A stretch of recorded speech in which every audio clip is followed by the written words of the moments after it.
Donc, l'enregistrement est lancé, parfait. Donc, quoi vous dire d'autre avant que ça démarre, que je n'oublie pas. Donc, ça va être un webinaire très interactif, vous allez voir. Marie nous réserve quelques surprises. Bah, je passe la parole à Claudine. Merci Eric. À plus tard. Merci. Bienvenue à tous. Donc Claudine Deslandres, je suis membre de l'antenne Normandie et je suis également élue au conseil d'administration ICF France et c'est avec un grand plaisir que je vous partage mon écran avec de brèves informations concernant ICF. Vous savez que c'est la semaine internationale du coaching qui a lieu dans 149 pays, organisée par International Coaching Federation, qui est la plus ancienne et la plus importante fédération de coaching dans le monde. On a en ce moment plus de 44 000 membres, dont 1200, 1300 en France environ, et une bonne poignée en Normandie. Je crois qu'on est entre 20 et 25 en fonction des années et des adhésions. Et ICF, la mission d'ICF, en fait, est de veiller à la promotion du coaching, à sa professionnalisation, au fait que les coachs soient formés, certifiés, supervisés, en tout cas pour garantir un coaching de qualité à nos clients. Et c'est la raison pour laquelle, pendant une semaine, on organise des événements. ICF, en fait, nous, on est rattaché à ICF Professional Coaches, mais International Coaching Federation regroupe également d'autres branches, d'autres familles qui travaillent soit aux accréditations des programmes, des écoles, à la certification, la contribution du coaching au progrès social, la promotion du coaching dans les organisations, la recherche.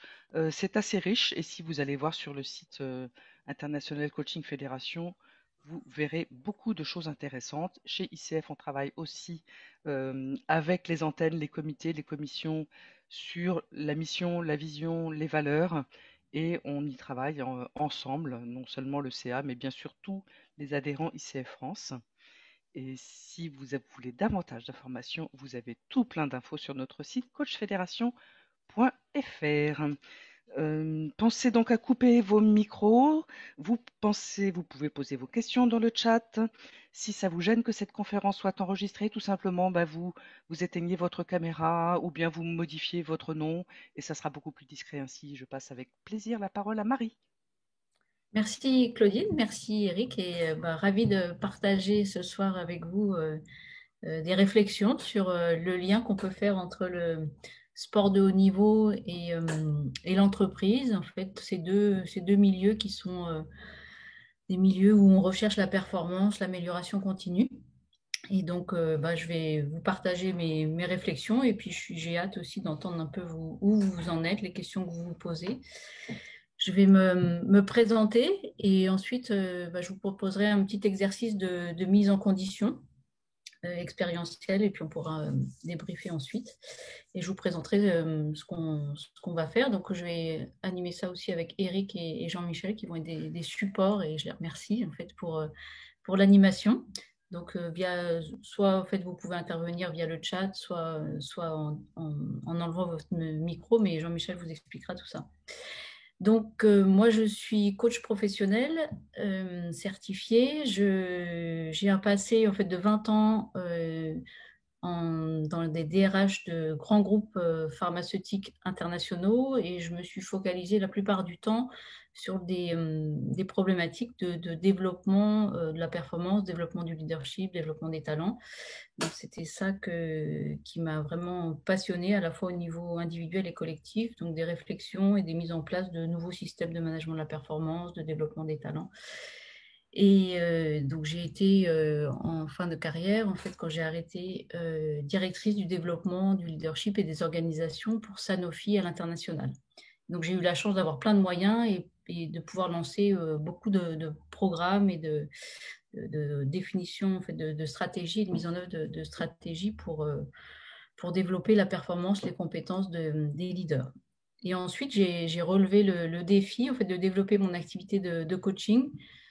Et j'avais envie en fait, de travailler à la fois de continuer à accompagner les dirigeants, continuer à faire ce que j'aimais bien faire et d'élargir en fait, dans le sport de haut niveau.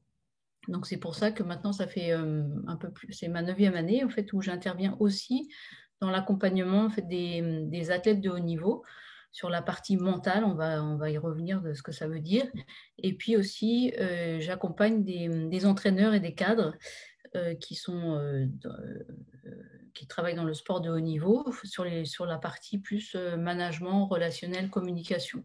Parce que contrairement peut-être à ce qu'on peut imaginer, et moi l'idée que j'avais, en fait, ces managers, ces entraîneurs ne sont pas beaucoup formés sur la partie soft skills.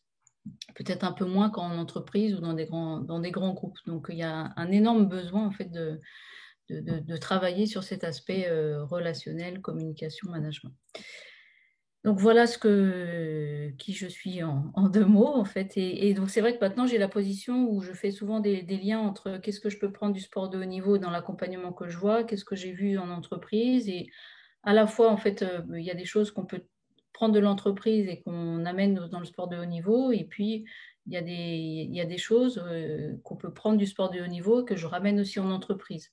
Alors, j'ai vu que c'était plutôt un public entreprise, donc on va focaliser cette intervention plutôt en fait dans, tiens, qu'est-ce qu'on peut prendre du sport de haut niveau et moi, je vais vous apporter mon témoignage, hein, c'est vraiment partiel en fait et pas du tout exhaustif, mais en tout cas, je vais vous dire moi ce que j'ai trouvé dans le sport de haut niveau dans mon métier de coach et que je pense que qui peut intéresser en fait les entreprises. Donc vous êtes plutôt des coachs, je crois. Là, je vous ai tous sur mon écran, c'est pratique, d'entreprise. Vous venez d'où? Qui vient du nord, là? Faites comme ça, là. Qui vient du sud? Ah, il y en a du milieu, là, c'est ça? Qui vient de Paris. C'est où le milieu? Le centre de la France, dans les montagnes, là. Qui vient de l'Est? De l'Ouest? Ah, une majorité à l'Ouest, on ne sait plus si c'est là ou là. Et qui vient hors de France? Ah, 2, 3. Bon, super. Ah, Donc de ça devient Bruxelles, du Québec, international. du Voilà. Jura, super. Voilà. Bravo. Suisse, Bienvenue, excellent. bienvenue à tous. Donc pour Et des commencer, États-Unis pour Frida. Ah bah super, bravo. Bon, on va la faire en français, c'est bon. Je pense que c'était la consigne. Une petite mise en condition avant de démarrer de rentrer dans le vif du sujet. Il y a un exercice que je propose, en fait, c'est aux athlètes, c'est de mise en condition, ça s'appelle Body Mind Go. En fait, c'est vraiment en fait, faire un petit check de là où on en est, de son état.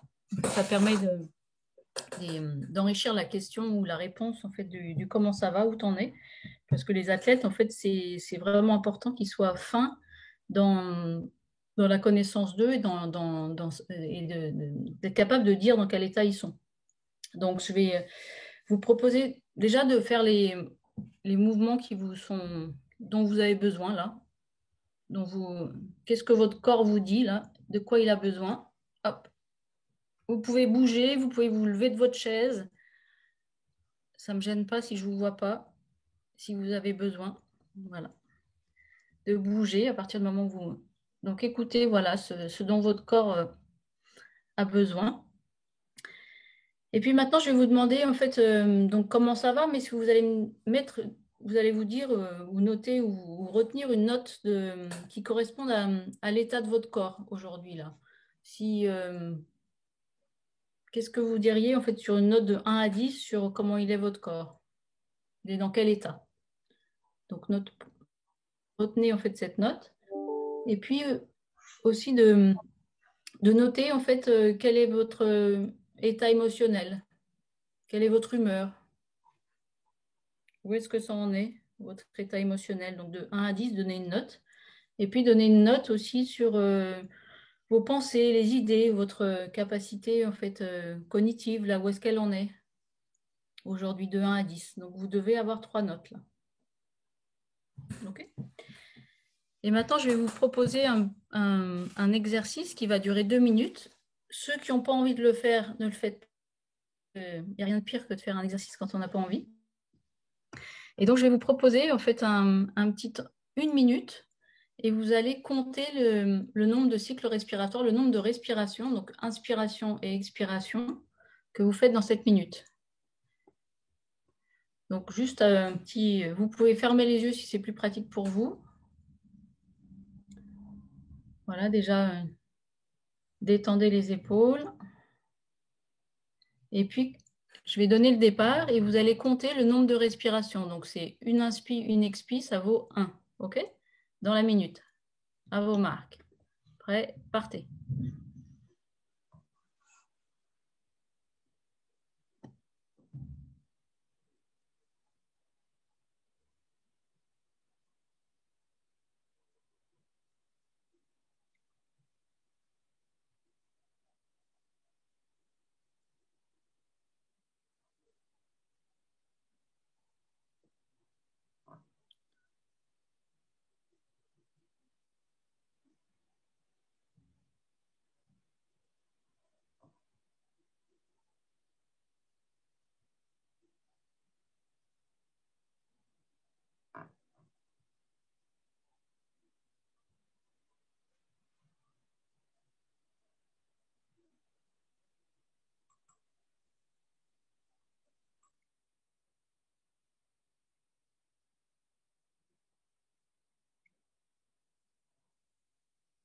Stop.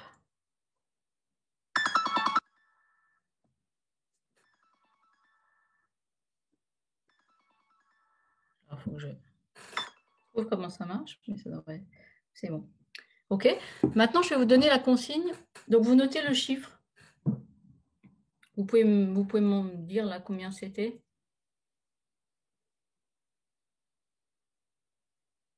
OK.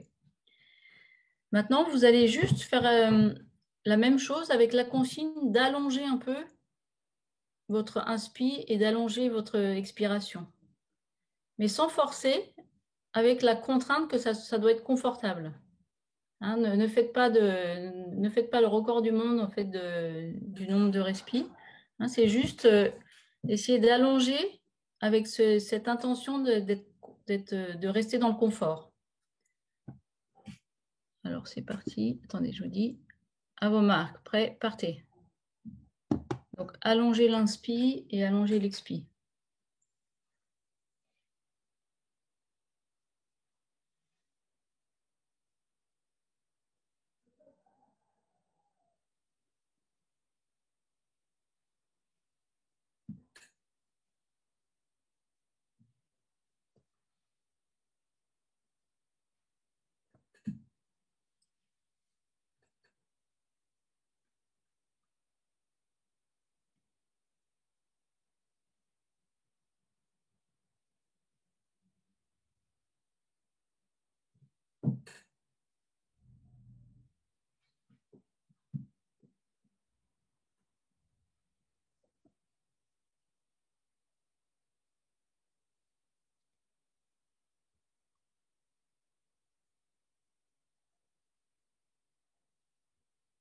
Stop. Maintenant, prenez un petit temps d'observation sur votre état interne, sur ce qui allait à l'intérieur de vous.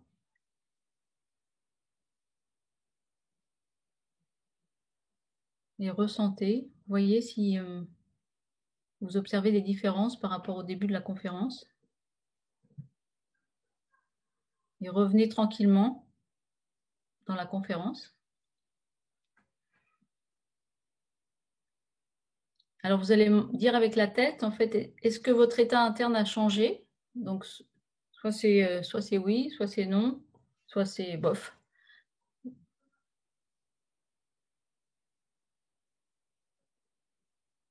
OK. Donc, il y a des... Pour certains, pour la majorité, ça a changé votre état interne. Pour d'autres, pas trop. Donc, voilà, c'est ce genre de travail, en fait, qui peut être fait. Ça, c'est une initiation. Mais d'être fin, en fait, dans la connaissance de son état interne. Et puis, d'avoir une capacité à agir sur son état interne pour avoir ou pour obtenir un état interne propice à la performance. C'est dans quel état je suis, ce qui n'est pas facile à sentir, à dire, à la fois sur les différentes dimensions, et puis qu'est-ce que je peux mettre en place pour me réguler en fait, et pour atteindre un état qui est plus propice à la présence et à la performance. Donc souvent, en fait, j'ai besoin, là, c'était un exercice plus de relaxation, mais il peut y avoir des besoins, en fait, que je m'active, quoi. Je suis trop molle, en fait, ou j'ai besoin, en fait, plus d'exercices d'activation. Donc ça serait plutôt des choses comme ça, où on a après des préparateurs physiques qui sont vraiment super pointus pour l'activation. Donc être performant mentalement, en fait, c'est savoir agir sur son état interne. Et puis, c'est être capable, en fait, pour pouvoir exprimer son talent sous pression et savoir tenir sur la durée. Donc voilà, c'était une petite mise en condition pour cette conférence. Super. Merci Marie pour cette petite mise en condition. Personnellement, moi, ça m'a donné effectivement une sensation de mieux-être. Je ne sais pas que j'étais mal avant, mais je me sens mieux après cet exercice. J'espère que d'autres ont ressenti des choses sympas comme ça.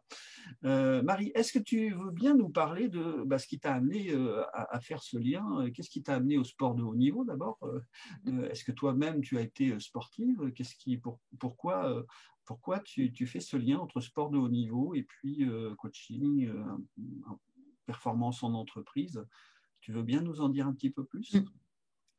Moi, j'ai pas choisi musique parce que j'étais pas musicienne en fait, et j'ai choisi sport sport de haut niveau parce que j'étais sportive. Enfin, depuis toujours, j'adore le sport et j'adore les émotions que procure le sport. En fait, je me retrouve vraiment dans les valeurs, en fait, dans les Jeux Olympiques.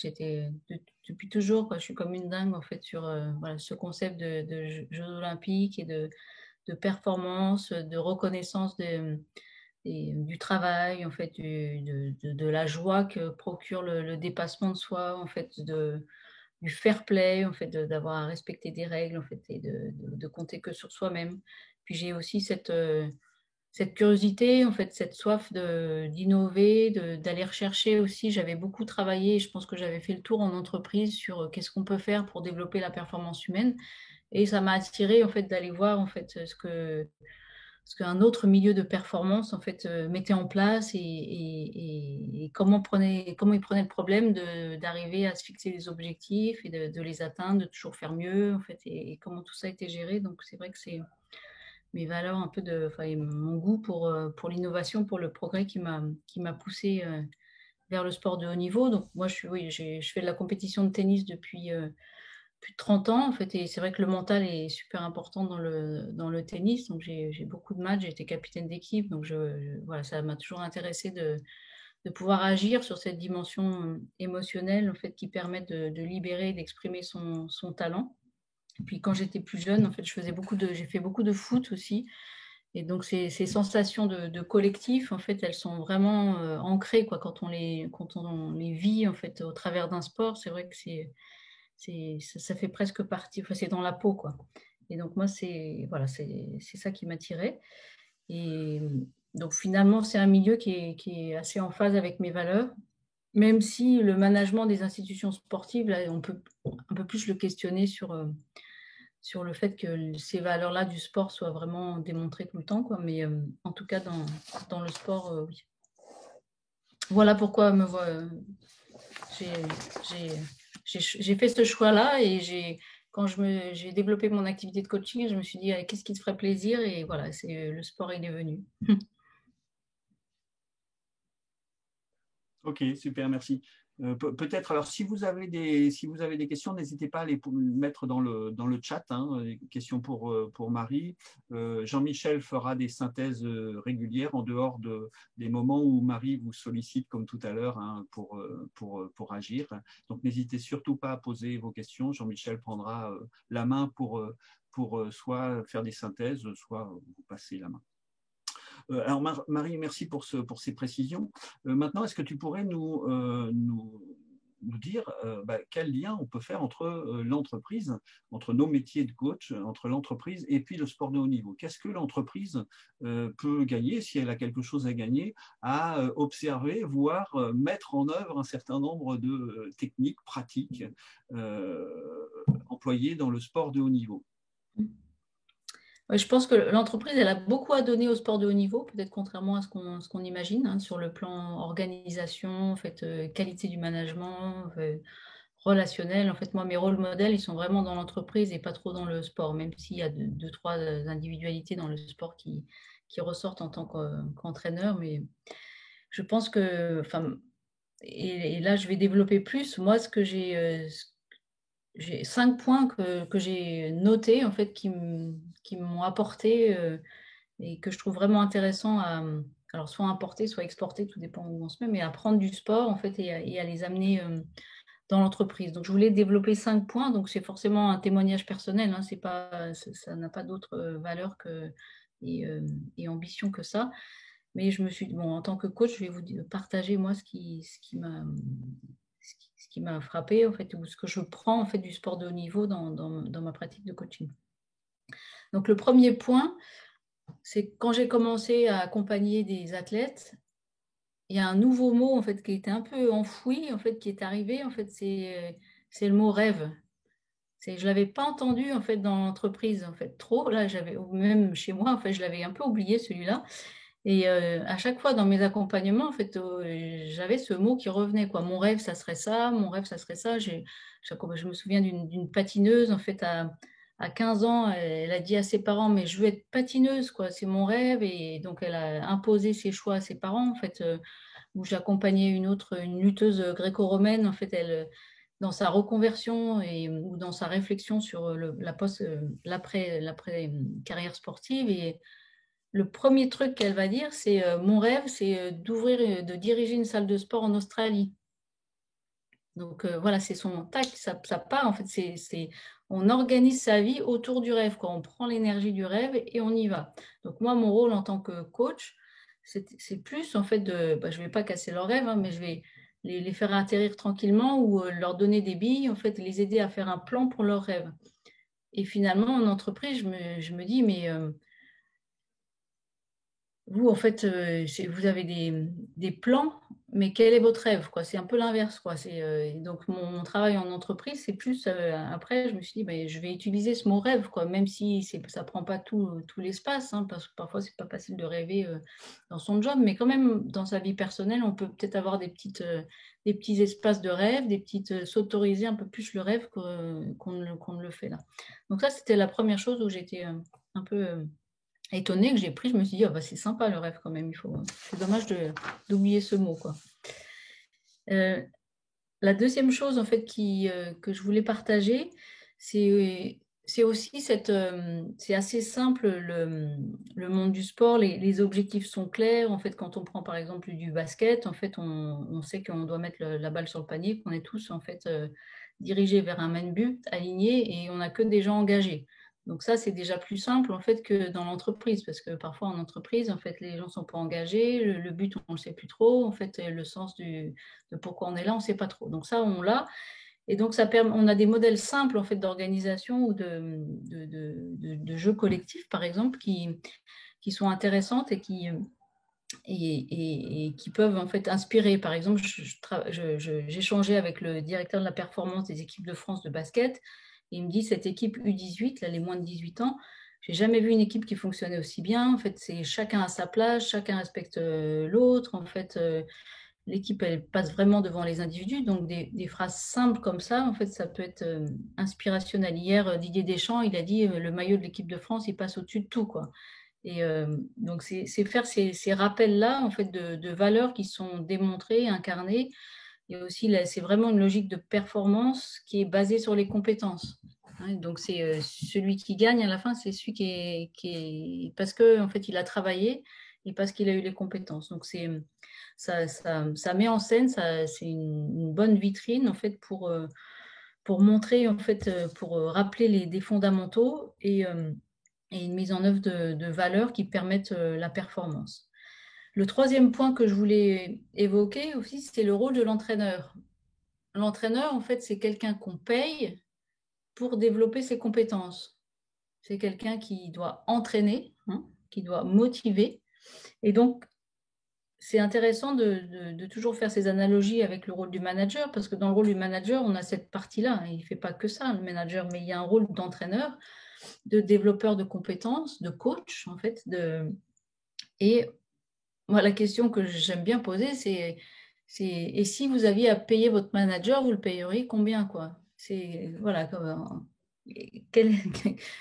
ça vaut combien votre manager en fait dans la partie développement des compétences, ou qu'est-ce que ça donnerait en fait, voilà, si ou moi en tant que manager, combien je demanderais à mon collaborateur pour rémunérer ma partie développeur de compétences. Donc ça peut être amusant en fait, c'est de, de réfléchir comme ça en fait, et si vous rassemblez des managers et des entraîneurs, bah, ça permet aussi de prendre conscience de ce rôle en fait de développeur de compétences et d'entraînant quoi, de ses collaborateurs. Le quatrième point, en fait, c'est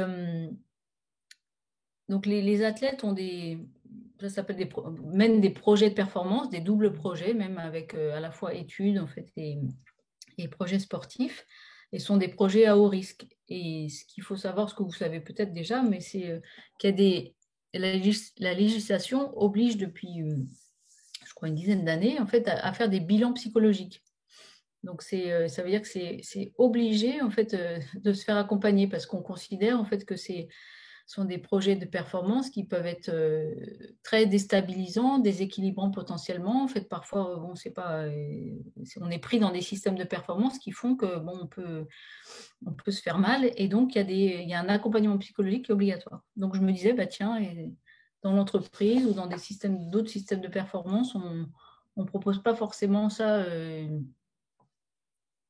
systématiquement, mais avoir quelqu'un qui aide pour son bien-être et pour la performance de façon systématique, je trouve ça intéressant. Et le cinquième point qu'on va développer au cours de cette conférence aussi, c'est moi j'ai trouvé qu'il y avait une expertise dans la préparation des événements en jeu. Donc c'est pas les mêmes rythmes qu'en entreprise, hein. Je prépare les JO, donc moi je travaille avec à l'INSEP, en fait c'est le Centre national des sportifs de haut niveau. Et eux, ils ont un rythme, en fait, ils ont 4 ans pour se préparer au JO. Quand vous avez une négo ou une présentation au COMEX qui est la semaine prochaine, vous n'avez pas 4 ans pour vous préparer, hein, vous n'avez pas le temps et vous devez gérer votre stress et y aller, quoi. Mais bon, donc donc c'est pas pareil, mais il y a quand même dans le sport de haut niveau, voilà, cette expertise dans la gestion du stress et la capacité à performer sous pression et à préparer ces événements. Donc là, je vous partagerai tout à l'heure un certain nombre d'outils qui est dans ce domaine. Voilà. Donc voilà, ces 5 points moi, que j'ai notés généraux. Et après, ce que je comptais faire, c'était plutôt vous présenter ce que je fais en fait en coaching mental et pour que vous puissiez aussi faire des parallèles avec soit votre métier de coach, soit votre rôle de manager, en fait, et vous laissez la possibilité de faire ces transpositions. Je vais peut-être m'arrêter là s'il y a des questions. Oui, alors il y a une question, Marie. Une question toi, tu fais le rapport entre l'entreprise et le sport de haut niveau. Et là, la question, c'est quand on fait l'inverse, c'est-à-dire quand on vient du sport et qu'on va vers le coaching, comment vois-tu les choses? C'est Philippe qui pose la question. Il a passé 20 ans dans le rugby professionnel et il est maintenant préparateur mental et coach professionnel en entreprise. Et il pose la question, voilà, ce parcours inverse, comment tu le vois? Ouais. Alors, si on a été athlète ou si on a été entraîneur, c'est différent aussi. Mais un athlète de haut niveau, en fait, il a beaucoup de soft skills qui vont intéresser l'entreprise, comme la capacité à la persistance, la capacité à la résilience, à tenir un objectif, à faire face aux obstacles, en fait, la capacité à se dépasser, à travailler en équipe en fonction de son sport. Et puis, bon, bien sûr, il y a la personnalité aussi de l'athlète. Donc, il y a un certain nombre de valeurs et de comportements qui ont été mises en œuvre qui vont intéresser l'entreprise. Après, si j'ai été entraîneur, si je me forme au coaching, je peux très bien en fait intervenir en tant que coach d'entreprise. Je ne sais pas si c'est ça la question. Oui, alors Peut-être Philippe, il peut peut-être voilà, on peut créer un échange.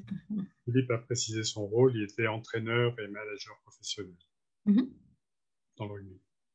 Et donc, si la question, en fait, est-ce que c'est intéressant, en fait, possible d'aller en entreprise, la réponse est oui.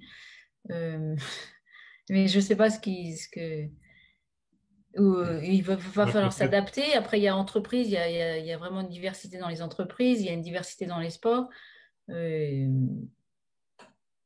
si on a été entraîneur et puis après on se retrouve manager d'une équipe, il y a beaucoup de similitudes. Moi, j'ai accompagné des entraîneurs qui passaient manager, mais dans des fédérations. Bah, voilà, je les aidais à faire le lien déjà entre tout ce qu'ils avaient appris quand ils étaient entraîneurs et dans leur rôle de manager, mais même dans leur fédération. Parce ils avaient pas toujours, en fait, ils faisaient pas toujours le lien entre la pratique, en fait, d'entraîneur d'une équipe et la pratique de manager d'une équipe. Alors que c'est la même chose, quoi. Il y a beaucoup, beaucoup de choses pour moi. C'est pas forcément les mêmes mots, mais on a besoin, enfin, on a toujours, il y a ce but, en fait, de faire travailler les gens ensemble ou de les faire jouer ensemble et les motiver. Je sais pas si Philippe, ça répond à ta question Oui, en fait, ou à c'était. votre question. Je sais pas, je dis tu, mais. Oui, non, mais ça me va bien. Non, j'avais signifié ça parce que ça me paraissait effectivement complètement l'inverse que votre parcours. Je débute hein, dans le coaching en entreprise et pour vous dire, j'ai été, par rapport au monde du rugby professionnel, j'ai été sorti à un moment donné parce que c'est très dur le milieu sportif professionnel. Et à un moment donné, quand on ne se maintient pas à un niveau pro, qu'on passe au niveau semi-pro, en l'occurrence, moi, j'ai été dégagé. Donc, je me reconstruis à travers ça et ça me paraît évident qu'il y a tout un tas de passerelles. Voilà, c'était pour aborder ça avec vous. Je suis au démarrage, mais je suis bien convaincu qu'il y a beaucoup, beaucoup de passerelles à travailler. Oui, et Merci puis pour votre retour, en tout cas. beaucoup de sportifs aussi en entreprise qui ont envie aussi qu'on leur raconte des histoires d'entraîneurs, quoi. Merci à vous. Je t'en prie. Merci Marie, tu peux enchaîner alors. Ok. Donc, ce que je souhaitais vous proposer, là, c'est de vous mettre dans la peau, en fait, d'un athlète de haut niveau. Et puis, que je vous dise, en fait, les thématiques, en fait, et les compétences que moi, j'accompagne dans leur développement. Et puis, donc, je vous l'ai présenté, il y a 3 domaines de compétences, avec 3 compétences dans chaque domaine. Et puis, on fera une pause après chaque domaine pour que vous me disiez si ça fait écho pour vous, en fait. Est-ce que si vous étiez dans la peau si vous en tant que coach, en fait, est-ce que tout ce que je raconte qui est pour un athlète de haut niveau, ça vous parle en tant que pour vous aider dans votre performance de coach ou de manager? Donc ça, on pourra débattre là-dessus. Et ce que je vais vous présenter, c'est un modèle que j'ai développé avec un psychologue du sport, en fait, lors d'une mission à la Fédération de tennis, où on a eu l'occasion, en fait, d'interviewer des entraîneurs de renom aussi. Et donc, on a fait une synthèse sur finalement, c'est quoi la performance mentale et c'est quoi les compétences derrière. C'est un travail qui a été peu fait aussi dans le sport français.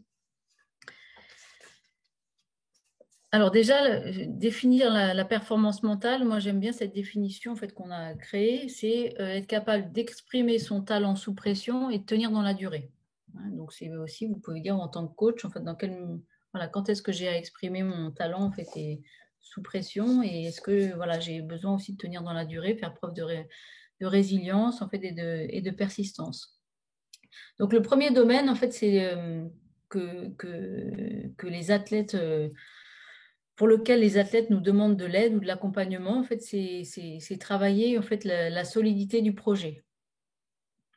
Et donc il y a 3 composantes en fait dans un projet solide. En fait, il y aura pas, on sera pas capable en fait de gérer ses émotions si le socle en fait et si la base n'est pas solide. En fait, si le projet n'est pas solide. Donc le projet, c'est quoi? C'est premièrement, on va regarder les motivations, l'engagement, le pourquoi je suis là. Hein, c'est se retrouver en Bulgarie, au fin fond du Kazakhstan, aller faire une compétition. Si je n'ai pas clarifié mon pourquoi, si je ne sais pas pourquoi je suis là, pourquoi je fais ça, bah, ça va faire tout drôle, quoi. Hein. J'ai beau faire des petits exercices de respiration, mais ça ne va pas marcher, quoi. Donc, c'est au nom de quoi, qu'est-ce que je défends. Donc, c'est tout ce travail-là qui est à faire pour s'assurer en fait que c'est pas, je ne vis pas mon projet par procuration. En fait, c'est pas mes parents qui voulaient que je fasse ça. C'est vraiment moi en fait qui ai envie en fait d'être patineuse ou qui a envie d'aller chercher cette médaille, quoi. Je le fais vraiment pour moi. Donc ça, c'est vraiment super important. Par exemple, je ne sais pas si vous connaissez Sandra Laura, la joaillier des montagnes, mais c'est une skieuse en fait qui vient des Alpes, qui est née à La Plagne et qui a gagné une médaille olympique. Et quand on lui dit, on pose ces questions, qu'est-ce que tu défends avec ton projet et tout ça, elle disait, mais moi, je voulais montrer qu'une fille d'origine arabe pouvait gagner une médaille olympique. Donc ça, c'est vraiment, en fait, elle a travaillé son pourquoi, elle sait pourquoi elle le fait, ce qu'elle veut montrer, en fait, ce qu'elle veut prouver. Donc au nom de quoi. Et Diagana, qui est 110 mètres haut, lui, il dit, mais moi, j'ai jamais voulu, en fait, voilà, battre les autres. Moi, ce qui m'a toujours intéressé et ce qui m'a, mon moteur, quoi, c'était vraiment de m'améliorer en permanence, quoi. Donc, après, c'est ce travail-là personnel à faire qui est singulier pour chacun, en fait, c'est de travailler son pourquoi. Donc, je sais pourquoi je suis là. Le deuxième aspect, dans la solidité du projet aussi, c'est cette capacité en fait à s'entourer. Qui est-ce qui m'aide en fait, qui m'accompagne dans mon projet? Donc on a vu qu'il y avait l'entraîneur, mais il y a aussi des staffs enfin un préparateur physique, il peut y avoir des nutritionnistes, le staff médical, en fait, mes parents, mes amis, etc. Donc qui est autour de moi et est-ce que cet entourage en fait est bénéfique? Quand on voit les grands en fait champions, hein, si on prend dans le tennis et Federer, Nadal, leur entourage il est stable. Hein, c'est ce que n'a pas forcément compris le sport professionnel non plus. Hein, c'est où il y a la valse des entraîneurs et ça bouge tout le temps. Mais bien s'entourer, quoi, c'est une compétence et donc c'est aider l'athlète à identifier si son entourage en fait est bénéfique pour lui. Et je voulais vous faire un petit exercice que je pratique de temps en temps sur ce sujet-là. C'est vous prenez pour ceux qui ont envie en fait, de regarder un peu votre entourage en tant que coach ou manager, c'est prenez un crayon et une feuille, notez en fait, vous vous positionnez sur cette feuille, vous pouvez prendre une feuille A4, vous notez votre nom et vous notez toutes les personnes qui vous entourent toutes les personnes qui gravitent autour de vous régulièrement, avec qui vous interagissez très régulièrement. Si vous prenez la semaine dernière ou cette semaine, en fait, qui sont les personnes avec qui vous interagissez, que ce soit au niveau professionnel ou personnel. Donc, vous les positionnez sur la feuille. Vous faites une cartographie, vous mettez vos prénoms et les personnes qui vous entourent.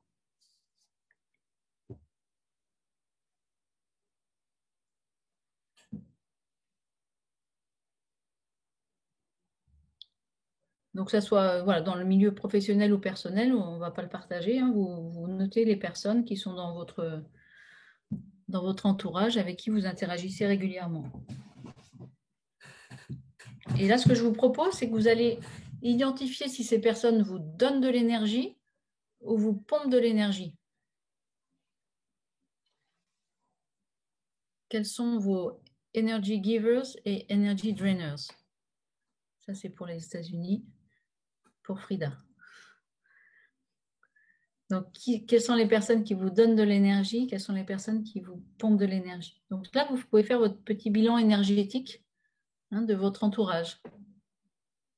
Donc, ça, déjà, vous pouvez poser, c'est est-ce que votre entourage vous donne de l'énergie ou vous pompe de l'énergie globalement? Et puis, donc, on a une réflexion après avec l'athlète sur peut-être qu'il y a des personnes que vous ne voyez pas fréquemment, mais qui sont dans votre entourage et vous pouvez les rajouter et les mettre un peu vos anges gardiens, en fait, ou vos garde-fous, les personnes que vous pouvez solliciter qui vous donnent de l'énergie, mais que vous ne voyez peut-être pas très souvent. Et puis, vous pouvez rajouter votre fan club. Toutes les personnes, en fait, qui, à chaque fois que vous les voyez, elles vous trouvent super. En fait, voilà, elles vous donnent un amour inconditionnel. Vous êtes génial. Donc, notez votre fan club aussi. Puis après, les personnes avec qui vous pompent de l'énergie, soit vous voyez que vous pouvez réduire les interactions avec cette personne, soit vous pouvez arrêter les interactions, soit vous ne pouvez pas.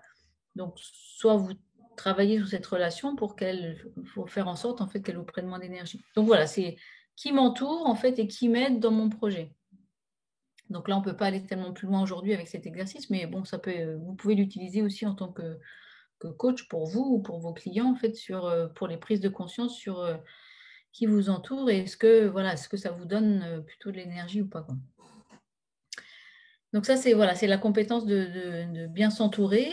Et puis la dernière compétence par rapport au projet, quoi, c'est aussi bien s'organiser, savoir tracer sa route, pas écouter le dernier qui a parlé, avoir des objectifs ambitieux et réalistes, savoir gérer les risques, en fait, identifier, en fait, faire des plans B, en fait, gérer la partie aussi financière. Donc c'est cette capacité à bien tracer sa route, avoir un plan et baliser son chemin pour la performance, pour ses objectifs. Donc avoir des objectifs aussi, etc. Donc ça, c'est le domaine de la solidité du projet. Je sais où je vais, je sais, en fait, j'ai un désir, une motivation forte, en fait, je m'entoure bien et je sais comment j'y vais, quoi. Donc ça, on travaille tout ça. Est-ce qu'il y a des... Jean-Michel, il y a des questions ou des... Il y a ton micro, là. Ton micro est désactivé. Non, pour le moment, il n'y a pas de questions, mais peut-être que c'est en maturation. Ou des réactions, des feedbacks par rapport à ce qui vient d'être dit. Peut-être que vous pouvez enlever votre micro puis parler, comme on n'est pas très Oui, nombreux non plus. le mieux, c'est d'y aller directement, oui, d'ouvrir votre micro si vous avez une question et puis d'enchaîner. Ça va? Ok. Donc, on peut enchaîner avec un petit quiz. Alors, un petit quiz. Alors, voici le premier quiz. Un joueur de tennis de top 5. Moi, je ne l'ai pas sur l'écran. Hein. Pardon, Ah, attends, tu le partages ou je l'ai pas partagé? Moi, je ne le vois pas sur mon écran.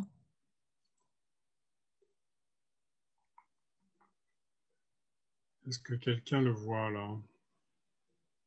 Là, moi, je vois ton écran, mais je ne vois pas le sondage. Diable.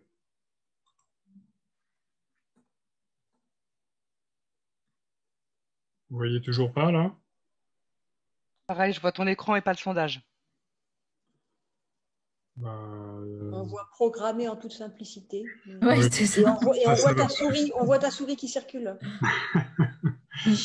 Décidément. Partager. On va recommencer. Sondage.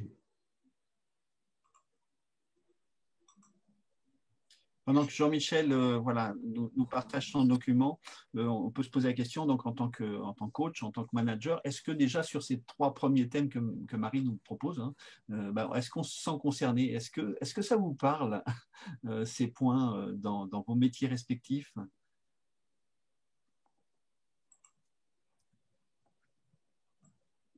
Je me permets. Oui, tout à fait, ça parle. Ça parle et je fais aussi le lien, c'est des liens que je fais fréquemment. Je suis archer et j'ai été compétitrice en tir à l'arc et je suis entraîneur de tir à l'arc. J'ai dirigé un club de tir à l'arc. Donc Marie, vraiment, tout ce que tu racontes, ça me parle complètement sur pour quelles raisons je suis là, comment je m'entoure et comment est-ce que je programme cette progression et vers quel objectif je vais. Il y a des liens évidents avec ma profession de coach et avec justement la façon dont j'accompagne mes clients. Donc, merci vraiment de rappeler ça. Et en tant qu'entraîneur, alors tu as basculé vers coach d'entreprise ou tu fais le lien aussi pour répondre aussi à la question de Philippe? Oui, je fais les liens aussi, mais moi c'est un hobby. Hein. J'étais pas rémunérée pour ça. Hein. C'était dans mes activités bénévoles. Voilà, mais ça prenait une place énorme. Et effectivement, c'est vraiment le côté aussi. Je prépare un objectif et je me donne les moyens de l'atteindre. Et donc ça, c'est quelque chose qu'on peut vraiment transposer à ses clients ensuite quand on est coach. Le coaching, c'est ma deuxième partie de carrière. Et oui, comme beaucoup de personnes. Et vraiment, je vois que j'y insuffle des méthodes que moi j'ai apprises au tir à l'arc. J'ai cru voir que Irina, vous souhaitiez poser une question. C'était plus un commentaire, comme on partage un peu les expériences. Moi, je suis consultante en fait en stratégie de transformation, mais plutôt au niveau des projets et du modèle économique de l'entreprise. Et il y a quelques années, j'ai identifié, mais je l'ai un peu senti, hein, parce que je n'ai pas du tout été formée à tout le périmètre de coaching, on va dire. Et je me suis rendu compte que dans ces projets, il me manquait une lecture. C'est-à-dire qu'il y avait quelque chose, il y avait un plan qui était clair, il y avait un portefeuille de projet qui était clair, tout était bien ficelé, mais je manquais en fait de ressources, moi déjà, pour les accompagner sur ça. Et c'est comme ça que je suis arrivée vers le coaching. Donc moi, ça me parle complètement parce que ce côté-là est indispensable pour l'entreprise pour réussir. Et donc effectivement, avoir un plan et les objectifs, ok, c'est super, mais en revanche, de vraiment se poser la question du sens, de la capacité, de qui je m'entoure dans ce projet-là, qu'est-ce que je sélectionne dans cette gouvernance transverse, etc. Ça, c'est une autre question. Et ça conditionne énormément la réussite du projet.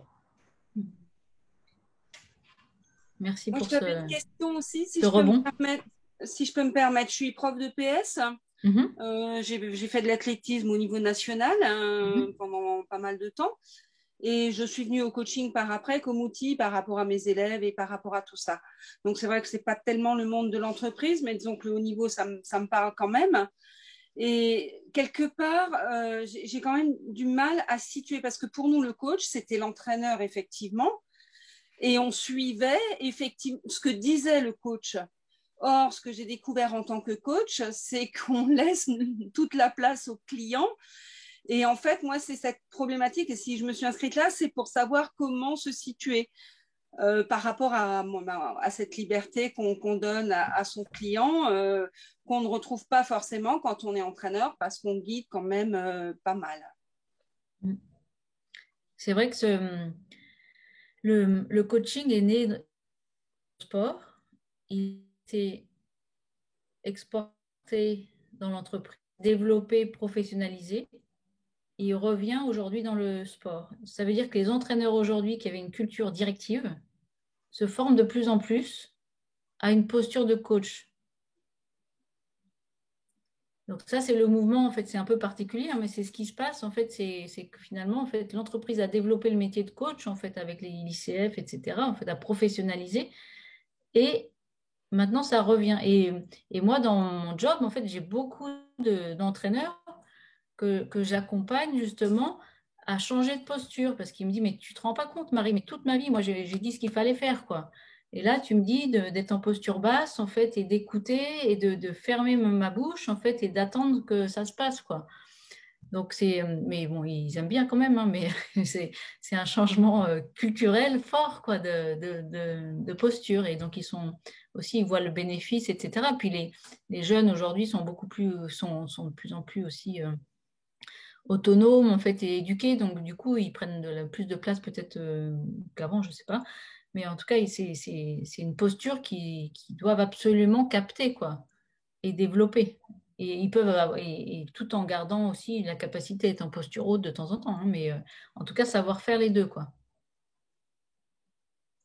Peut-être, Jean-Michel, si ça ne fonctionne pas, peut-être tu peux donner les questions à l'oral et puis on va se débrouiller sur si vous pensez que c'est… Ah, bah ça marche. Ah ben voilà, il fallait le lancer tout simplement. Donc, un joueur de tennis de top 5, combien de matchs gagne-t-il à l'année?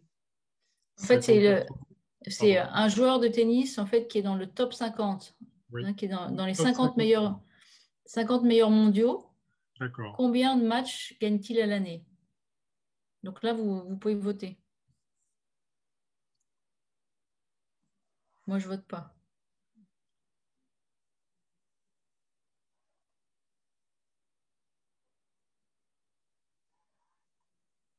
C'est bon, vous avez voté? Je pense qu'on va mettre fin au sondage. Donc, le résultat des courses, là, c'est que 46% d'entre vous pensent que c'est 50% des matchs qui sont gagnés. 38% pensent que c'est 75% des matchs. Et 15% pensent que c'est 85% des matchs. Et la bonne réponse est, Marie? Ils perdent un match sur deux. Voilà, donc Donc 46% d'entre vous ont la bonne réponse, c'est-à-dire un match sur 2. Donc mon job, c'est de perdre la moitié du temps.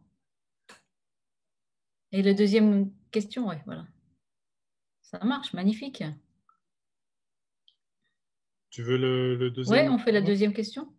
Alors, deuxième sondage. Deuxième sondage.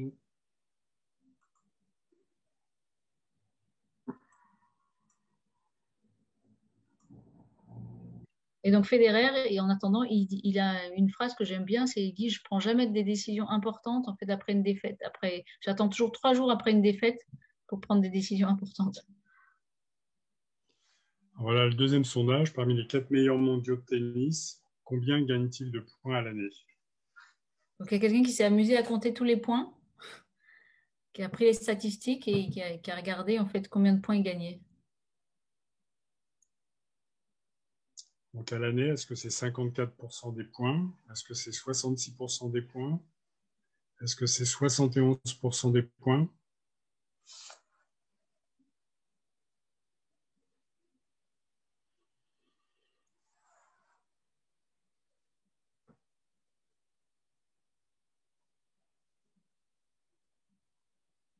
Bon, je pense que tout le monde a répondu. Donc, on va mettre fin au sondage.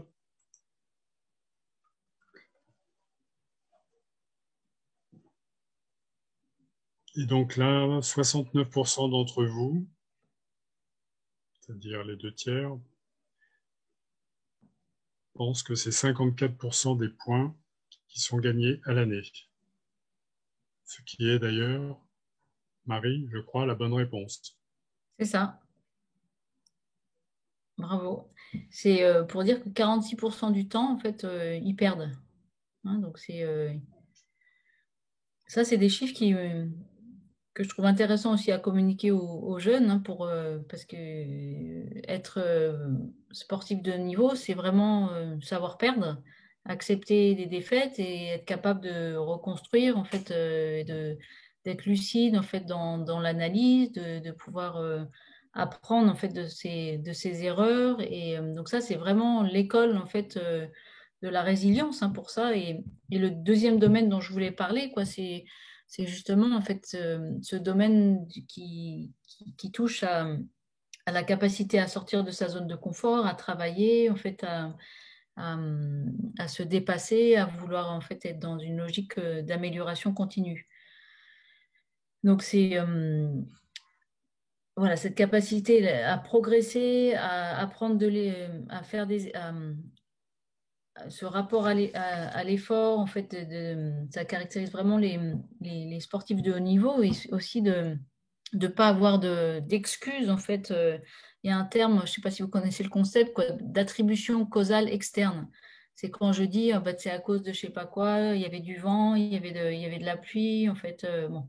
Donc ça, c'est ce qu'on apprend, en fait, ce qu'on enseigne aussi aux sportifs de haut niveau, quoi. C'est pas d'excuses, hein, j'apprends de mes erreurs. Il y a Michael Jordan, il a une phrase là, c'est quand un enfant apprend à marcher qu'il tombe, il ne dit jamais je suis pas fait pour ça, quoi. C'est hop, je tombe, je me relève. Les judokas, ils connaissent, enfin tous les arts martiaux, ils connaissent bien, quoi. C'est vraiment l'école de la vie, quoi. Je tombe, je me redresse et je me remets en selle, quoi. Donc ça, voilà, cette capacité à apprendre en fait de ces défaites, à considérer les défaites comme des expériences aussi. Toutes les compétitions, c'est des expériences. Si vous ratez un coaching, c'est une expérience. Et donc c'est qu'est-ce que je prends en fait de ça, en fait, et d'être lucide en fait par rapport et d'être très fin en fait dans l'analyse de sa performance. C'est pour ça que c'est toujours aussi intéressant d'avoir des yeux externes pour aider à comprendre ce qui s'est passé.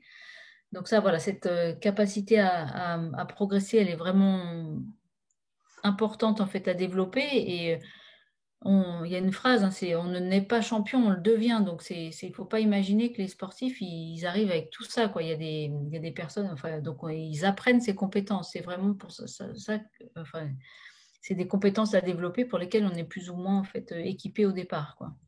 Donc la capacité aussi de travail, hein, c'est être capable d'encaisser de la quantité.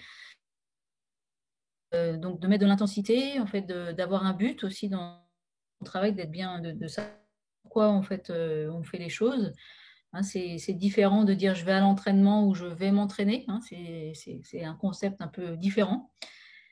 Et donc d'être capable, voilà, d'utiliser le maximum de ressources externes en fait pour se développer. Et puis il y a la troisième partie, au fait, c'est plus aussi d'être capable de pousser un peu ses limites, de se dépasser. Hein, c'est comme du stretching, en fait, ça faut stretcher, mais pas trop fort, en fait, parce que ça peut péter. Hein, mais quand je stretch mon muscle, il devient plus résistant. Donc c'est ma capacité, en fait, à me connaître, à accepter que j'ai des limites. Hein, ça existe aussi le surentraînement, le burn-out chez les sportifs. Hein, c'est très fréquent parce que c'est difficile d'accepter qu'on est juste un humain en fait et qu'on a des limites et que voilà, parfois ça pète quoi. Donc une capacité à gérer son énergie et à manager son énergie, être capable de dire là j'ai besoin de ça et je peux pas faire ça en fait. Et donc, je parlais avec une judokate, elle me disait mais moi c'était impossible pour moi de pas m'entraîner quoi. Si mon entraîneur il me mettait au repos, mais je pouvais pas en fait rester sans m'entraîner. Je pensais en fait qu'il fallait que je m'entraîne pour être performante. Donc intégrer que la récupération fait partie de la performance, ça c'est aussi un apprentissage. Donc c'est être capable en fait voilà de comprendre en fait que l'énergie c'est pas comme ça en fait qu'il y a des moments où il y a besoin de récupérer et puis pour être au top. Donc cette capacité à se connaître, à connaître ses limites, elle est vraiment importante. Donc voilà, je sors de ma zone de confort, quoi. C'est toutes les attitudes en fait en lien avec le travail, avec le dépassement, avec la capacité d'amélioration continue. Je ne sais pas si ça vous évoque des choses ou si vous avez envie de commenter ou des questions par rapport à cet autre domaine. Pour le moment, il n'y a pas de questions, mais... Moi, j'ai une question. Ah ben voilà, ouais. très bien. Sur ce que tu viens d'évoquer par rapport à une personne que l'on va retrouver en entreprise, hein, c'est une personne qui n'arrête jamais et qui potentiellement vont vers le burn-out assez clairement pour l'extérieur, mais elle ne le voit pas. Comment, dans le sport de haut niveau, est-ce qu'il y a des trucs que l'on ne connaît pas en entreprise? Est-ce que c'est la même chose? Tu nous dis, bah oui, ça existe aussi dans le sport de haut niveau. Est-ce qu'il y a des choses qui n'ont pas encore été développées en entreprise, qui se font dans le sport de haut niveau ou non? Peut-être qu'il y a un suivi médical qui est plus rapproché et des indicateurs en fait par exemple à l'INSEP on va traquer le surentraînement. Hein, il y a des entretiens réguliers avec le staff médical et si par exemple il y a des symptômes du type insomnie en fait voilà des règlements en fait nutritionnels ou donc ça ils vont être même si l'athlète il se rend pas compte ou l'entraîneur non plus il n'a pas envie de voir, il y a quand même cette instance en fait médicale et psychologique qui va alerter et ils ont mis des mots en fait sur les différents grades de fatigue. Par exemple, si au bout d'une semaine je récupère plus, là c'est une alerte. C'est bon si j'ai fait un gros entraînement et puis je m'arrête un jour et je récupère, ça va. Mais il y a des moments où on récupère plus. Et donc ça, voilà, il y a 4 stades de fatigue que j'avais lus en fait, et c'est un peu plus identifié, puis surtout suivi, quoi. Mais c'est un peu la même chose en entreprise. Il y a du déni, quoi. Quand je suis athlète, j'ai mon projet et j'ai pas envie de voir que je suis en train de me péter la hanche, quoi. Et donc parfois je le vois pas, quoi. Donc la transposition en entreprise, ce serait, on commence à le voir hein, un petit peu, le fait de traquer les surinvestissements en entreprise, ça reste encore le fait d'assez peu d'entreprises, mais finalement, ce serait ça, ce serait de mettre en place aussi en entreprise des instances de surveillance. Oui, peut-être dans il y a quand même, il y a parfois dans des entreprises où il y a pas mal d'informations là-dessus sur les symptômes en fait pré-burnout. mais peut-être aussi dans les questionnaires de suivi médicaux, dans la visite médicale annuelle, quoi. Parfois, il y a des entreprises qui font des questionnaires sur le stress de plus en plus, hein, mais c'est d'être assez précis, en fait, pour lutter contre le déni. En fait, c'est ça notre ennemi, quoi. Et j'ai encore le temps pour une autre question. C'était sur le point d'avant, la capacité à me connaître. Donc, pour nos coachs, c'est quelque chose qui nous parle bien. Mais on voit encore beaucoup en entreprise de réticence sur le travail sur soi. Donc, il y a encore beaucoup de personnel d'entreprise qui... Voilà, le travail sur moi, c'est pas l'objet. Hein. Là, je suis là pour développer mes compétences, pour déployer mes compétences, mais surtout pas pour travailler sur moi. Est-ce que ce sont des choses qui existent aussi au niveau du sport de haut niveau, c'est-à-dire cette difficulté à travailler sur soi pour mieux se connaître, et puis comment vous le travaillez en tant qu'accompagnant pour mettre en place une acceptation, une capacité à aller sur ce terrain? Peut-être une différence par rapport à accompagner un sportif et accompagner un dirigeant. En entreprise, dans la plupart des cas, en fait, la séparation entre le professionnel et le personnel est plus forte. En fait, parfois, en fait, on a un coaching et on rentre moins en fait dans l'aspect personnel. Quand on accompagne un sportif de haut niveau, c'est plus intégré, quoi. C'est la personne. En fait, on travaille avec la personne et il n'y a pas en fait mon côté pro, mon côté machin. C'est voilà, j'ai la personne entière. Et je pense qu'il y a à partir du moment où je présente ça comme une action pour améliorer la performance, en fait, ça, voilà, ça passe. Quoi, si je dis, bah, tiens, on va travailler on va voir sur ta routine, en fait, d'avant compétition. Et puis après, on check si ça a apporté quelque chose, en fait, où on a des résultats assez immédiats. Mais donc, c'est comme ça que je le positionne.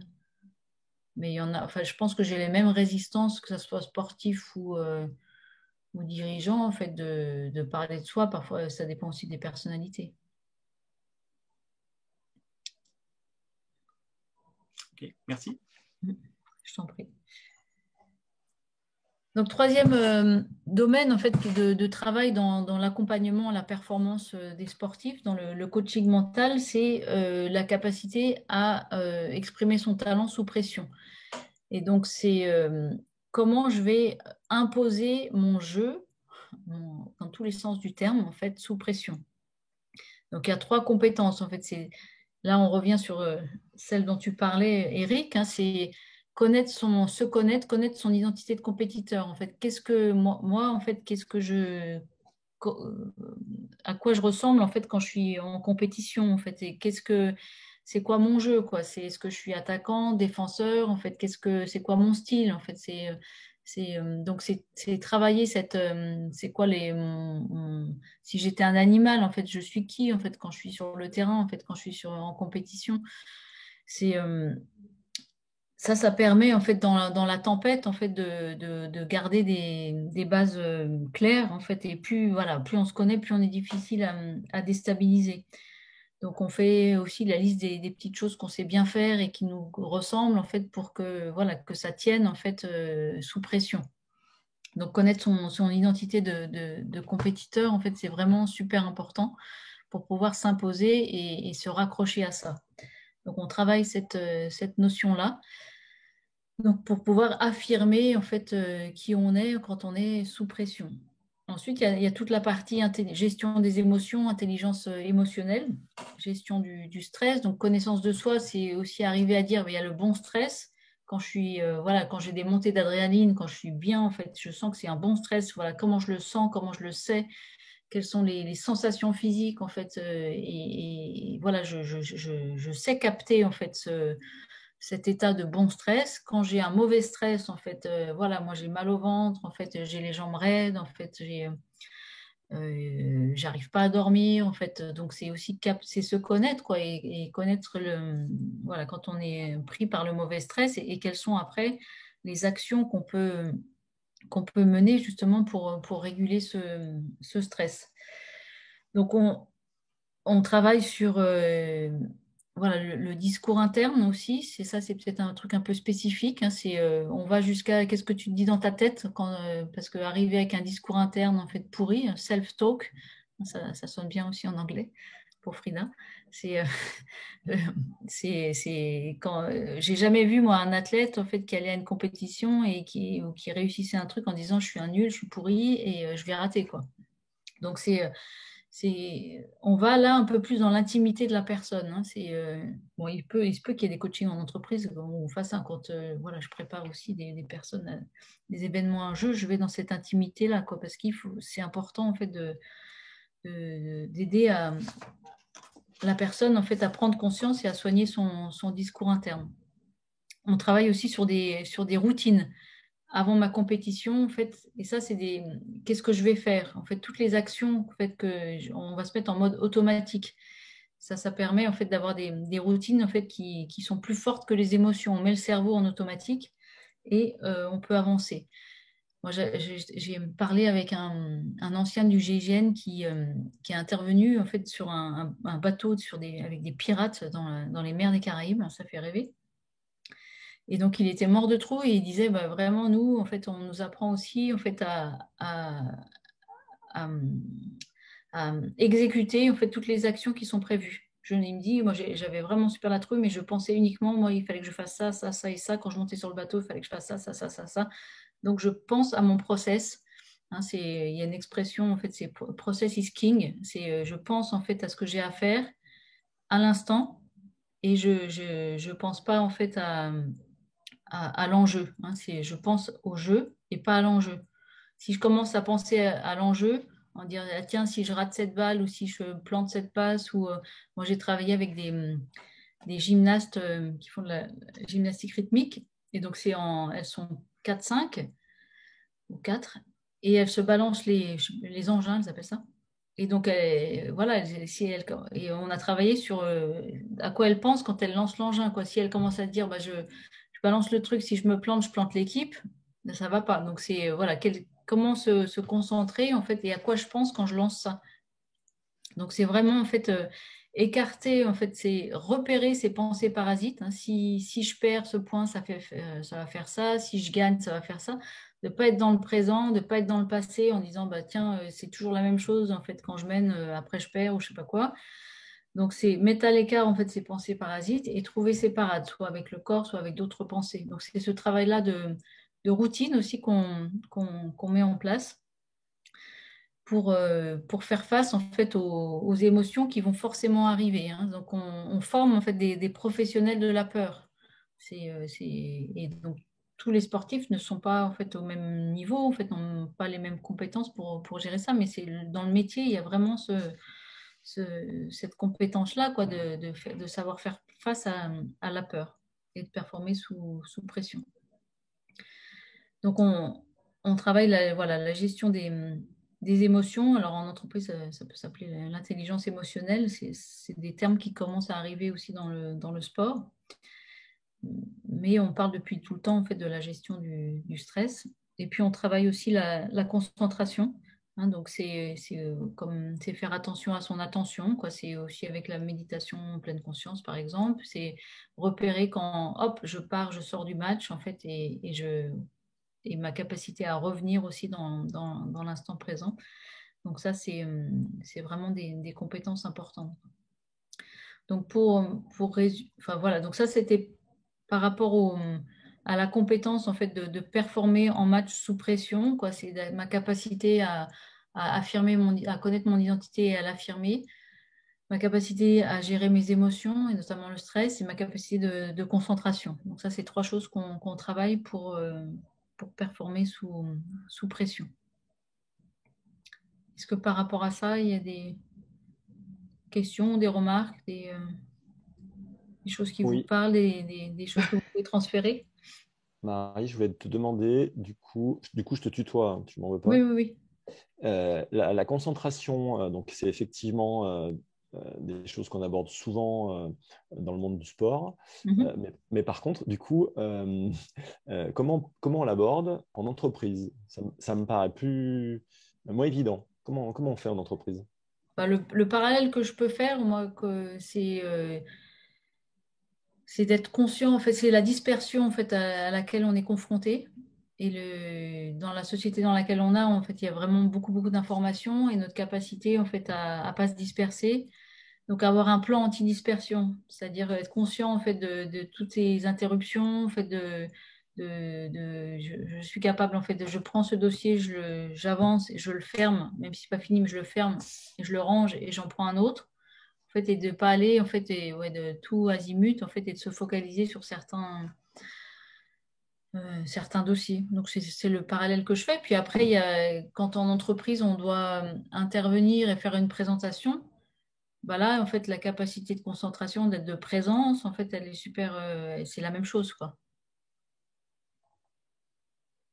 C'est se poser la question, tiens, à quoi je fais attention? Et c'est voilà, cette capacité, en fait, de me dire, tiens, est-ce que je suis vraiment là? En fait, est-ce que je pense à quoi je fais attention? Et après, tu le travailles de la même manière qu'avec des sportifs, avec des gens de l'entreprise? Oui, ça m'arrive par exemple de travailler sur les pensées parasites. Hein, si je rate cette présentation, en fait, ou si je rate mon entretien d'embauche, ça marche aussi. Hein, moi, j'accompagnais aussi des chercheurs d'emploi, en fait, où j'aurais fait une séance comme s'ils étaient des athlètes. Dire comment tu te tiens, en fait, aussi, on travaille beaucoup le langage corporel. Hein, c'est comment tu vas avancer, en fait, vers ton employeur. En fait, montre-moi comment tu avances, en fait, et si tu te sens tout nul. Et montre-moi comment tu avances si tu te sens fier et content d'y aller, quoi. Donc, c'est des prises de conscience aussi de langage corporel, quoi, qui sont importantes. Et je fais la même chose avec des athlètes, quoi. C'est rentre sur le terrain, en fait, en pensant que tu vas perdre et que tu es nul, et rentre sur le terrain en pensant que tu vas gagner et que tu es fort, quoi. Et donc là, ça fait des prises de conscience. Tiens, je me tiens comme ça. Voilà, et voilà ce que je communique aussi, ce que je transmets comme émotion, en fait, en me tenant comme ça, quoi. D'accord. Ce qui me semble, c'est que là, du coup, moi, du coup, je vais être confronté à des personnes, surtout sur ce que tu abordais de gestion je prends ce dossier et je vais au bout. Et en fait, c'est effectivement le plan anti-dispersion qu'il faudrait pouvoir mettre en place et travailler avec ces personnes. En tout cas, les personnes auxquelles je suis confronté, le plus souvent, c'est ça. Voilà, il faut avoir enfin moi, ce que je dis souvent, en fait, dans mes interventions, parce que je travaille aussi beaucoup sur le management de l'énergie en entreprise, c'est avoir un plan anti-dispersion et avoir un plan anti-interruption. Hein, parce que ce qui fatigue aussi, en fait, c'est hop, le mail qui arrive, le collègue qui arrive, voilà, à la maison, en fait, ça peut être le chat, en fait, qui vient sur le clavier. Enfin bon, c'est toutes les interruptions que vous pouvez avoir quand vous êtes en train de vous concentrer. Le cerveau, il n'aime pas, en fait, il se met dedans, il approfondit, mais s'il est interrompu tout le temps, en fait, il faut qu'il se remette dedans. Donc, ce n'est pas son bon fonctionnement. Donc ça, c'est la concentration, quoi. C'est, voilà, faites attention à tout ce qui est interruption et aussi dispersion. La meilleure façon de s'épuiser mentalement, c'est d'avoir une attention focalisée sur plusieurs dossiers en même temps. Donc c'est, voilà, se discipliner, en fait, pour dire, tiens, je fais ça. C'est pas forcément d'aller au bout, mais je termine. J'ouvre pas 40 dossiers en même temps, quoi, parce que le cerveau, il est fatigué quand il y a plein de trucs ouverts. C'est j'ai fait ça, je le ferme, je le range, je fais ça. C'est comme ça que, voilà, c'est la discipline qui est importante pour le cerveau. Donc voilà, j'ai fini avec les 3 domaines. En fait, donc le premier, solidité du projet, je sais où je vais, comment j'y vais, avec qui. Le deuxième, je sors de ma zone de confort. Je mets de l'intensité dans le travail, je repousse mes limites, mais pas trop. Et je suis capable, en fait, de m'améliorer en permanence. Et le troisième domaine, j'impose mon jeu.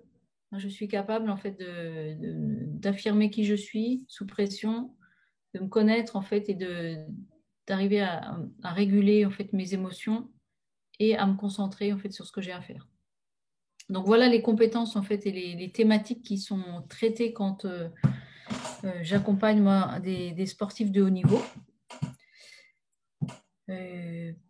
Par rapport à ça, on peut échanger avec vous s'il y a des choses qui font écho, même dans votre performance de coach. En fait, est-ce que vous dites, tiens, ça, c'est des compétences qui me parlent, ou dans votre, comme l'a dit la question de Philippe, ce que vous pouvez aussi transposer, ce qui fait écho par rapport à vos clients, en fait, ils vous demandent quoi, en fait, et est-ce que, ça m'intéresse aussi d'avoir vos partages, vos expériences, en fait, vos réactions. Il y a Mélissa. Moi, bonjour Marie, moi ça m'évoque aussi un parallèle avec les artistes.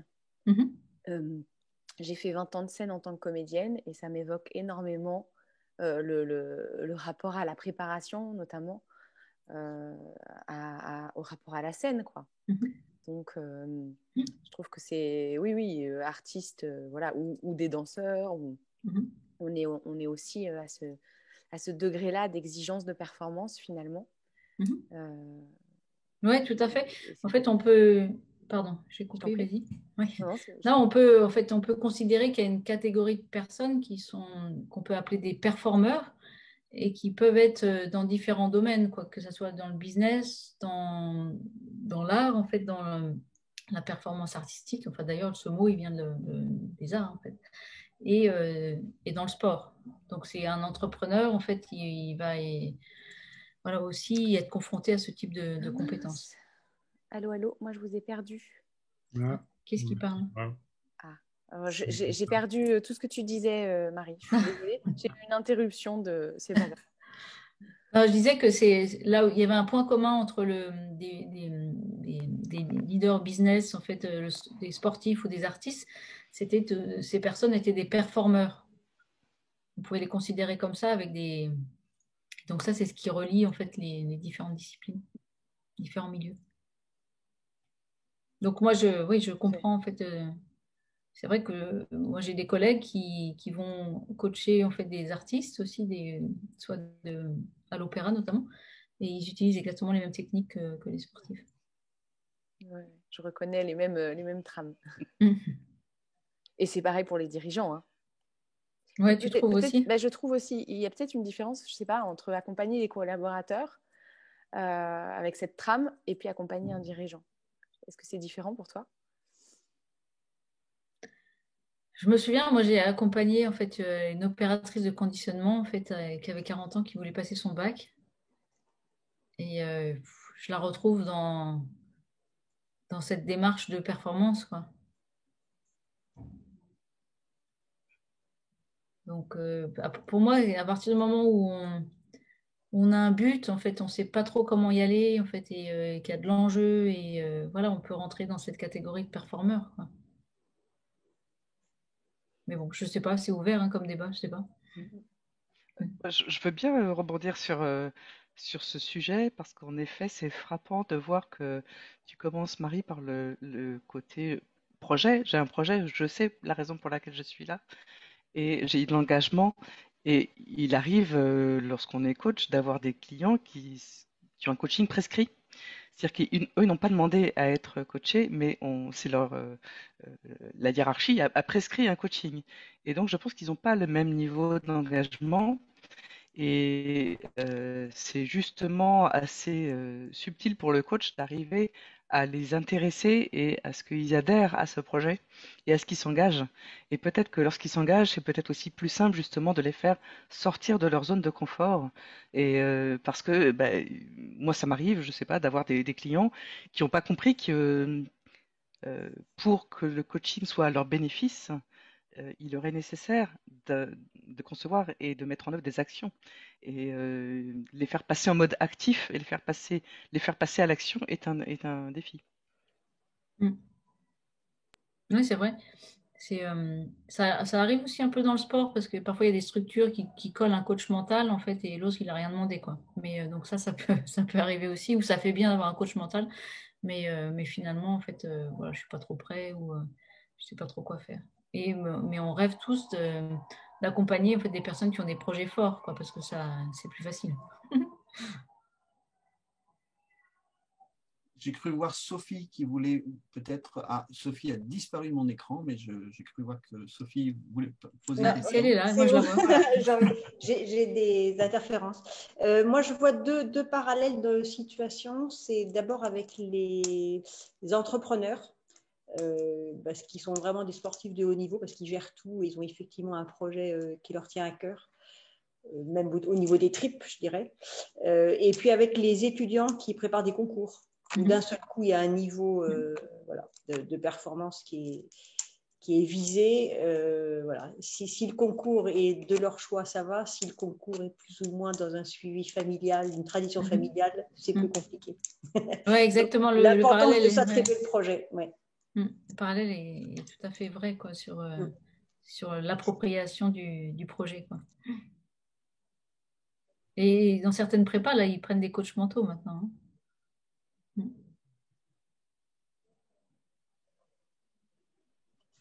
Et Sophie, il n'y a rien pour les chirurgiens alors? Pardon? Sophie, tu ne dis rien pour les chirurgiens, par exemple?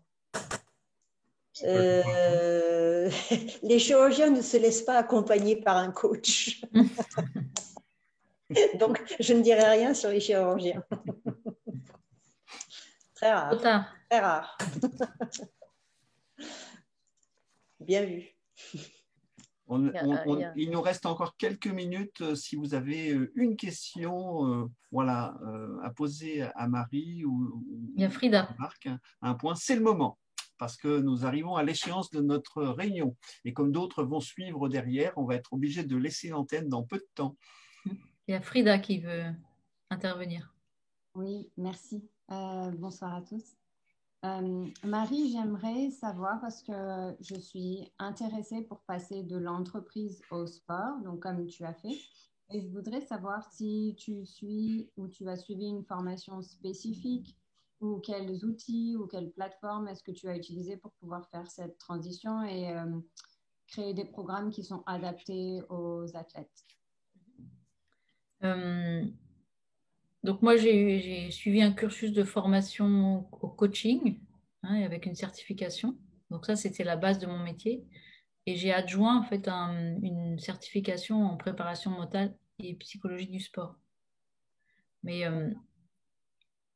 donc en France, je ne sais pas si c'est basé en France ou pas, mais il y a des universités qui proposent des diplômes.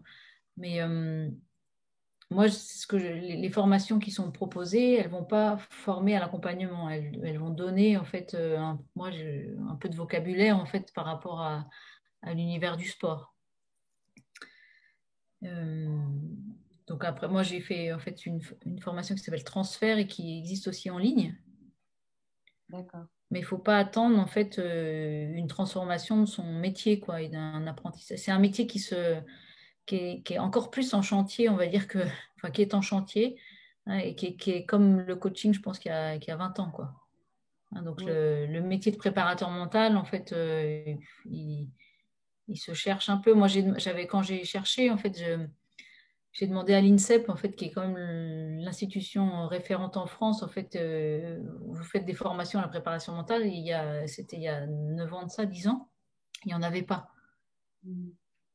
Donc, ils ont fait en fait un diplôme d'accompagnement, mais c'est comme une formation coaching, quoi. Ah oui. Donc, moi, j'avais fait ça parce que je voulais m'acculturer en fait au milieu du sport et pour ça, en fait, ça m'a bien aidé. Voilà. Mais après, aux États-Unis, je pense qu'il y a des choses très intéressantes en ligne. Hein. Oui, je vais regarder. Et je te remercie, je vous remercie tous pour le vocabulaire que vous avez pu utiliser et que en fait, je cherche pour définir exactement en fait, ce que tu fais depuis un petit moment. Et c'est vrai que vous avez tous contribué dans ce webinaire à enrichir mon vocabulaire qui me permet maintenant de mieux définir les recherches et de la direction où je peux aller chercher. Merci. Une toute dernière question s'il y a, et puis après on passera la parole donc à Marie et puis ensuite à Claudine pour la clôture de notre webinaire. Plus de questions? Commentaires? Ou commentaires, oui. Ok. Marie, si tu veux nous dire un petit mot avant qu'on passe la parole à Claudine. Moi, je ne sais pas trop quoi vous dire, mais je suis plutôt en attente de vos commentaires. J'espère que ça a pu vous aider en fait dans vos cheminements en fait et que voilà, si vous avez des questions aussi, je suis disponible au téléphone hein, si vous voulez qu'on échange sur d'autres choses plus spécifiques. Il n'y a pas de souci. J'espère que voilà, vous avez trouvé ce que vous cherchiez. Et en tout cas, bonne continuation dans vos chemins respectifs. Merci, merci beaucoup Marie. Très structurant, grand merci. Pragmatique, bien, très, très chouette. Vraiment merci. Merci à Marie d'avoir accepté d'animer ce webinaire que j'ai trouvé chaleureux et vraiment interactif. Merci à Eric et Jean-Michel qui l'ont préparé et qui ont préparé cette intervention. La semaine internationale du coaching, ça continue. Nous ne sommes que mercredi. Demain, vous avez encore le forum de printemps. Je vais vous mettre dans le chat notre site internet sur lequel vous trouverez les événements, le forum de printemps. Vous avez encore d'autres webinaires. Certains sont complets, mais pour certains, il reste encore des places. Vous avez peut-être aussi encore des possibilités d'avoir des flash coaching. ICF Normandie, on est une petite équipe et vous pouvez le voir, on est assez dynamique et grâce aux efforts des uns des autres, on propose de temps en temps des apéro coach. Le prochain est le 22 juin avec Andrew Mao qui nous parlera du coaching stratégique. Et ah oui, je note aussi pour ceux qui l'ignorent, il y a chez ICF France une commission coaching en milieu sportif. Voilà, ils font pas mal de petites choses, c'est intéressant. Eric Oui. Pour terminer, je repasse quand même la parole à Marie. 1 minute, c'est pas tout à fait le sujet, mais c'est très proche du sujet qui nous occupe ce soir. Je crois que Marie, tu animes une formation bientôt, parce que Marie forme aussi. Tu peux nous en dire 2 mots, en profiter. Moi, ce que j'adore, en fait, c'est intégrer le corps, en fait, et dans les accompagnements. Et donc, j'ai été formée au coaching somatique. Et maintenant, je suis formatrice en fait pour les coachs, les accompagnants au coaching somatique. Voilà, merci Eric de me laisser cette tribune. Et les prochaines dates, Marie? Et 21-22, comme les concerts, là, les artistes. 21-22 juin à Paris. En fait, si ça vous intéresse, en fait, de voir comment utiliser davantage le corps, en fait, les mouvements pour aider les personnes à vraiment se connecter à qui elles sont de façon authentique. Et d'être surpris en fait par tout ce que le corps peut dire en fait et comment il guide en fait dans les personnes dans les changements souhaités et bienveillants pour eux. Voilà mon pitch. Il y a une personne qui demande les coordonnées de Marie dans le chat. Je suis en train de les chercher désespérément. Eric, tu peux peut-être les mettre. Voilà, Marie, Eric, si l'un d'entre vous peut mettre les coordonnées. Dans le chat. Alors, on trouve le site de Marie, hein, donc vous tapez Marie de Seigne et puis vous allez trouver les coordonnées de Marie, mais je pense que Marie, tu es en train de les écrire. Très bien. Merci à toutes et à tous d'avoir suivi ce webinaire. C'était un vrai plaisir. Merci 1000 fois Marie. À bientôt. Et puis au plaisir de vous retrouver. Alors pour mes compères de la section normande, très bientôt.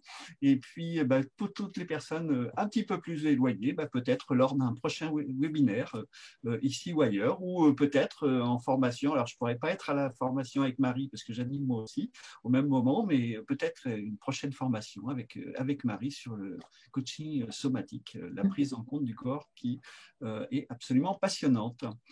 Merci voilà, Eric aussi, Claudine et Jean-Michel de votre confiance et pour l'organisation de ces interventions, c'est super. Merci à tous. Merci. Bonne soirée. Bonne soirée. Bonne soirée. Bonne soirée.